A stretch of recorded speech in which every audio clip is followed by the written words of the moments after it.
Well, hey teachers, Tarun Stevenson here for Karma Classrooms. In this episode, we're going to be talking about communicating for connection. Let's get into it.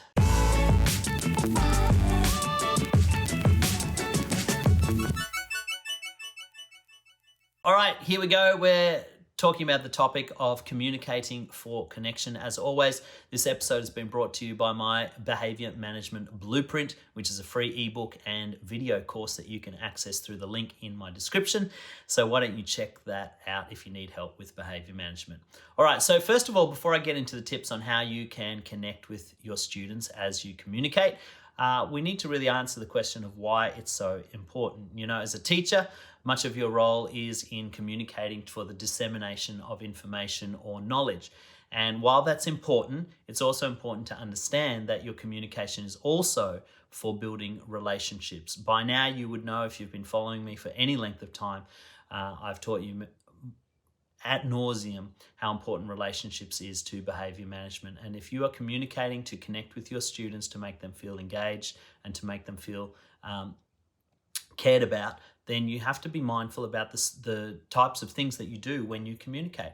And so I'm going to just go through some tips on how you can do this so that you can build relationship effectively. Communication is not just about disseminating information, it's about building relationship and building rapport. So what do? The first thing is this: talk with your students, not at your students. Okay, teachers, if you're just disseminating information, if you're just giving instruction, you're talking at your students. And there's no quicker way to get people to tune out and stop listening to you than to talk at them. All right, talking at them is the first things that come out of your mouth are the things that you want them to do for you. All right, line up, or all right, get your books out, or all right, do this. When you lead with a demand or an instruction or a request, what you're doing is you're just caring about what is important to you. When you talk with somebody, you lead with an inquiry about them, okay? You know, you're meeting them for the first time at class at the beginning of the day. Hey class, how are you today? Why don't we start with a good morning class. What you're doing is you're building rapport. You're showing them that you're not just going to give them an instruction, you're actually inquiring about them. If you're talking one-on-one, hey, how are you today? How was lunch? What did you eat for lunch? Have some moments of meaningful conversation. It only takes a few seconds, but what you'll find is if you take those moments to just interact with people, be friendly with your students, and not just bark orders at them or bark directions at them, what you will find is they will do the same for you. They will start to actually regard you. They will start to engage with you, care about you, and want to listen to what you have to say. So talk with your students, don't talk at your students.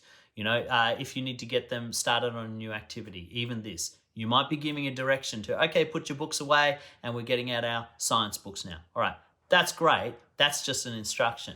What you can do is, thank you class for working so well on that topic. Now it's time for us to put those books away and get your new ones out. By just a simple thank you, what you're doing is saying regarding them. You're saying, hey, I'm interested in you. I'm talking with you. Why don't we just go on to the next topic together? All right, so that's the first thing for connecting with your students rather than just communicating. That was the first thing. The second thing is this: you need to get them talking about themselves. Students are interested in themselves. People are interested in themselves. You are interested in yourself. Take time every day to get students talking about themselves, whether you have a sharing circle at the beginning of the lesson, whether you just have one-on-one conversations as they're lining up at the door. Hey, how was your weekend? Did you win your rugby match? What did you do? What did you eat for lunch? How's your baby brother? All of those little cursory conversations get students talking about themselves, and they make a huge difference to building relationship and building connection. If it's in the classroom setting, you may ask students to tell you about how they solve the problem. So you might, let's say you ask for an answer to a question, a student gives you the answer. That's fantastic. But don't just stop there. Just say, okay, tell us how you got that answer, and get them to explain or get them to talk about their experience. Or how did you find that? Was that an easy way of doing things? Get them to talk about the experience. When students talk about themselves, they feel important, they feel valued, they feel loved and cared about, and they're more willing to engage with you and care about you. All right, third thing is this: ask for their opinions about what you've said. When you're teaching, when you're giving them information, what do you think? Why don't you tell me if you agree with me or disagree with me? Don't be the oracle of wisdom that stands up the front and students can't question you or they can't talk back to you. You know, very sadly, my middle son had an assignment in year 10 where he had to give a presentation on whether he thought there was a climate emergency or not. Now, the whole class had to do it. At the time, it was very Greta Thunberg, very media attention on Greta Thunberg. And so, of course, a lot of people were communicating that they believed there was a climate emergency. Now, this is regardless about what you believe. My son felt at the time that there wasn't, and he expressed that in his class talk. Well, the teacher, rather than asking him about why he came to that conclusion or why he felt that way, she attacked him in front of the class and said, well, nobody else in this class believes that. How can you believe that? And she just shut him down in front of the whole class.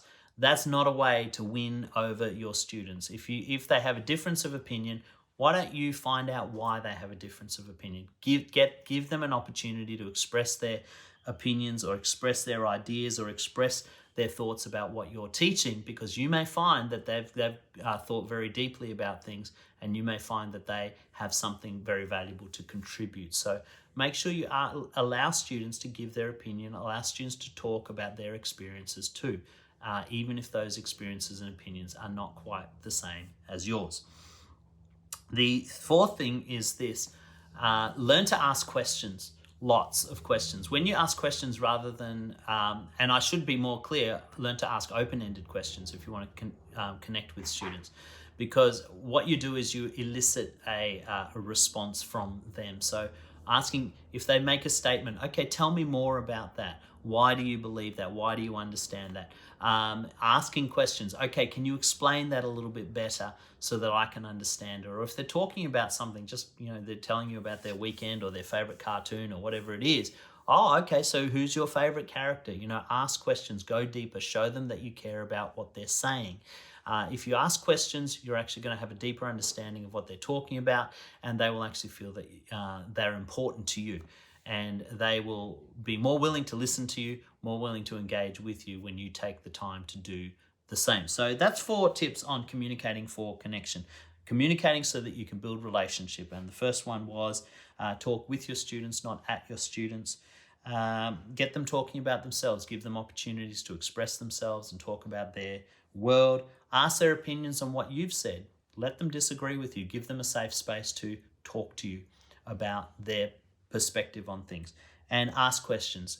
Take the time to understand, take the time to delve deeper, take the time to really show an interest in what they're saying. So 4 ways that you can communicate for a connection. I hope you found that really interesting. If you want to delve deeper into this and many other topics, why don't you check out some of our video courses. We've got Behaviour Management Essentials and also Educating and Understanding Boys. They are both available in the link below, so check that out. And if you've enjoyed this episode, hit the subscribe button. We'd love to hear from you, and share it with somebody that you think is going to benefit. Until next time, I'm Tarun Stevenson for Karma Classrooms.